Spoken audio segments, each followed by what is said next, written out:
So I'm standing here in front of a warehouse located on Gothard, just off of Edinshire here in Huntington Beach. It may not look like much from the outside, but inside is one of the truly great hidden history collections, not just in Huntington Beach, but all over the world. I'm Chris Epting. I'm an author and storyteller, and I love the history of Huntington Beach, especially the hidden history. For the past 2 seasons, we've helped uncover many little-known stories that help illuminate the past. Now, join us as we dig deeper to discover even more secrets. Welcome to Hidden Huntington Beach, Season 3. There's no place like it in Huntington Beach, or maybe any place else. It's a warehouse bursting with literally thousands of historic artifacts, primarily military related, but also many things tied to popular culture and local history. Welcome to the world of Bob Chatt, renowned collector, military history expert, and currently part of the show Pawn Stars. Vintage Productions is his business, and he invited us in for a special hidden history tour. Well, Bob, before we get into the main showroom, this is like your outer office where you keep some of your most prized and cherished possessions, right? If it's in the, I always tell people when they come in, if it's in the front room, it means it's my collection. Mm-hmm. It's for sale. You may not like the price though. Right. Well, let's talk a little bit, because you're military, obviously, but also pop culture. We're going to look at some things inside in a few moments, some Huntington Beach related items as well. But what do we start out with here? What are in the cases here? A couple of items that jump out to you. Some cool stuff in here. This is a piece I'm very proud of.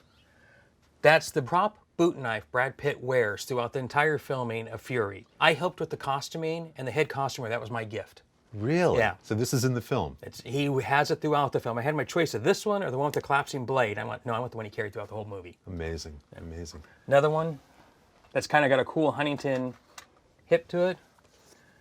That's General Vandenberg's personal stuff.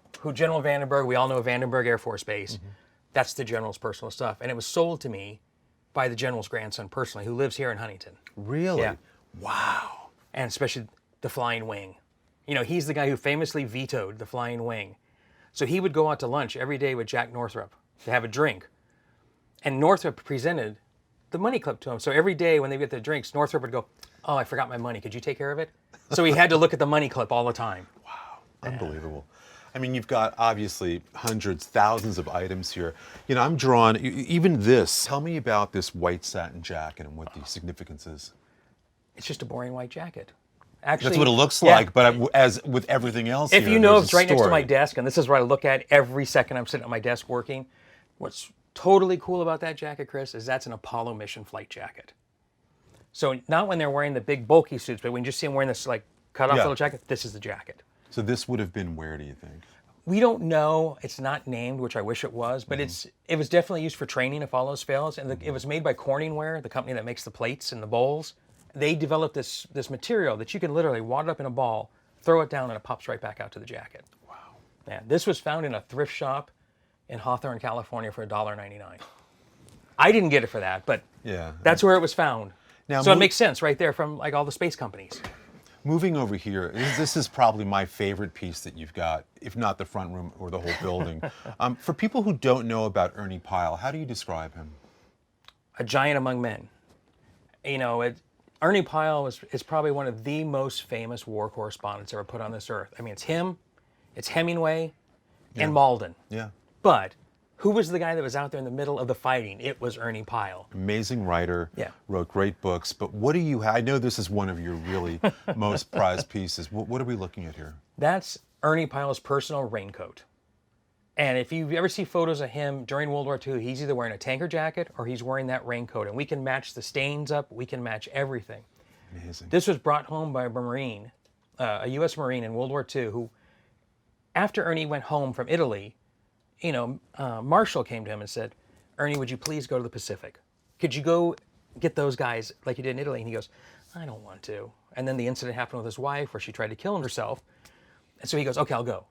So he's on Guam, and this guy who was the intelligence commander would swap stories every day, trying to get information out of each other. Like, "Oh, here, have a cup of coffee. What are you doing?" Well, one day it's raining. Ernie walks in and goes to I think he was a captain, says, "You going to Ishishima?" And Ernie goes, "Yeah." Or the officer goes, "Yeah, I'm going in 7 days." Ernie goes, "Well, I'm going today." We'll catch up as we go. Ernie leaves. He leaves the raincoat. The lieutenant or captain, I wish I could remember his name exactly, sees it, runs out to try and find him, goes, oh, I can't find him, he's gone. I'll catch up with him. 3 days later in Ishishima, Ernie's killed by a Japanese sniper. So he brings this jacket home, and if you look in the neck, it says Ernie Pyle, and then it says war correspondent underneath it.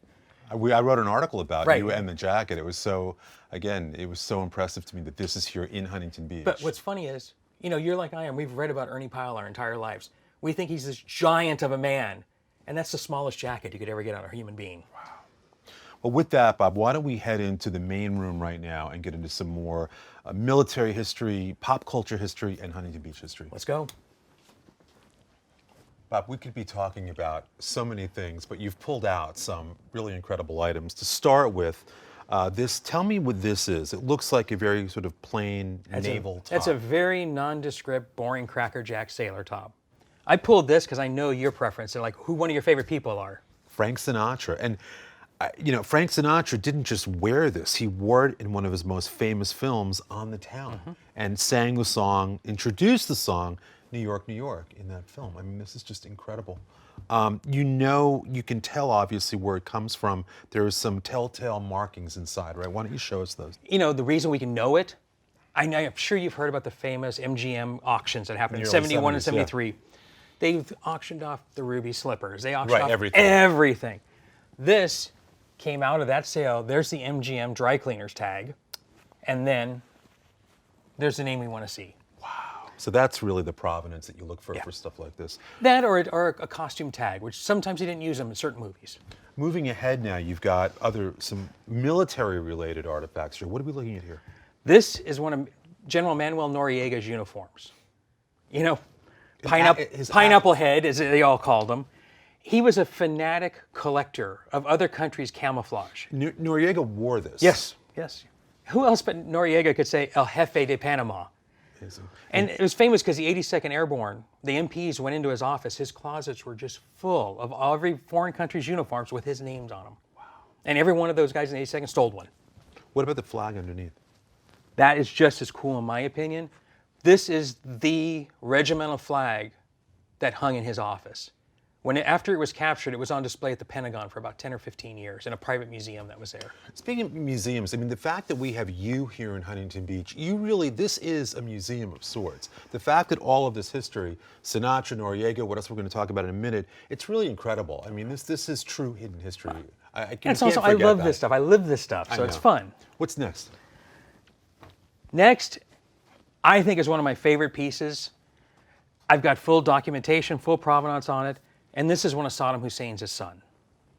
So when you hear about that famous battle where the special forces came in and wiped out the compound, this was taken out of the closet. Yeah. This is tailor-made someplace else other than Iraq. The material is so well made. The patches are so well made. The average Iraqi uniform, literally, one wash in the trash. It was so bad. And the werewolves, they were really big into mythology. I don't know if you've ever seen pictures of their units, the Fedayins. They wore the Darth Vader helmets. Now, this is connected to another artifact that you've got related to Saddam Hussein, right? What's up on the wall here?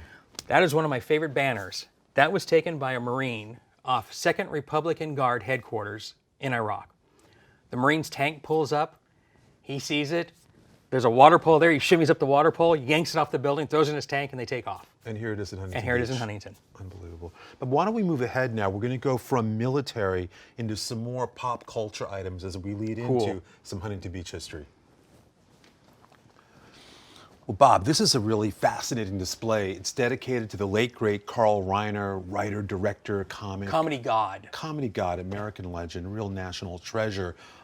You acquired tons of his things here. What are we looking at here? I mean, there's awards, there's plaques. Talk about what's in here. I was the first person to get to shop Carl Reiner's estate. When I got called out to come look at it, I was just told I was going to a house on Rodeo Drive.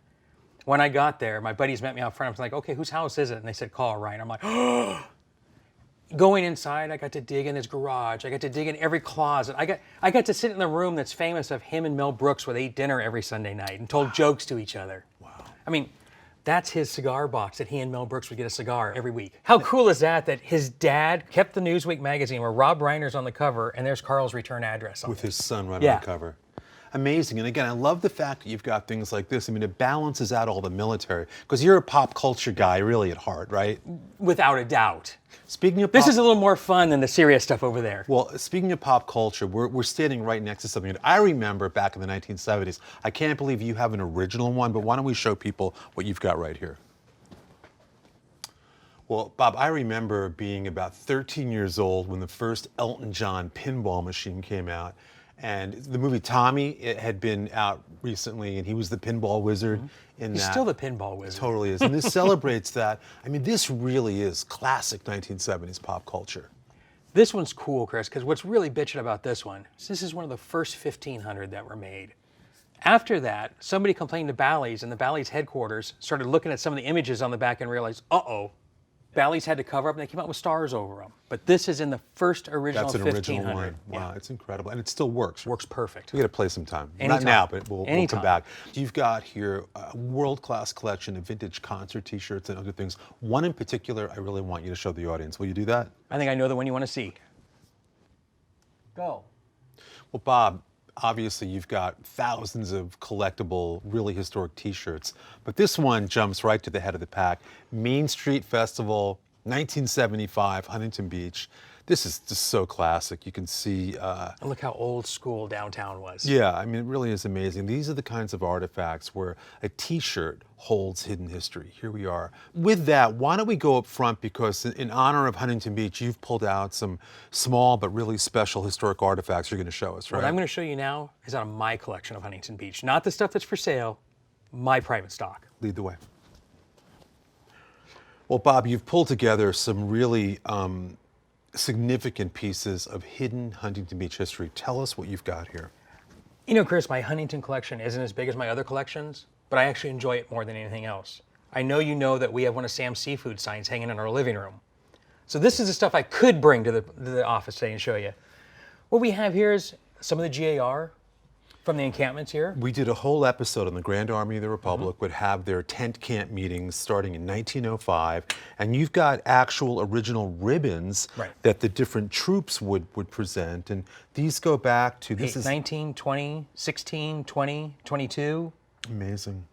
I've seen, through you, some great historic baseball photos from Huntington, but never this one. This goes back more than 100 years, about 110 years, and we're looking at a baseball team in Huntington. You can see oil wells, an old automobile back here on the left. See HB on their sleeves. HB on the sleeves, and a very interesting, peculiar logo that I really have no idea. This is not, there were merchant teams as well. Local companies would have their names in place, and this is not that. No. I would say this is probably an oil team because of the quality of the uniforms. There was money here. And look at the guys. And look at the guys. They're rather tough-looking batch. Very tough-looking guys. You love patches. You collect all kinds of military patches, but you've also got some Huntington Beach patches.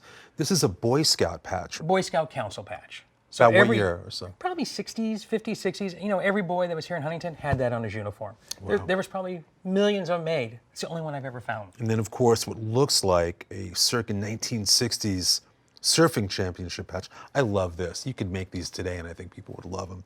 Just classic stuff.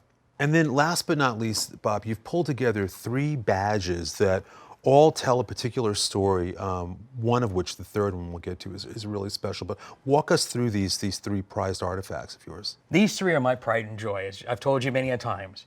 This one, not Huntington Beach, but it's Orange County history.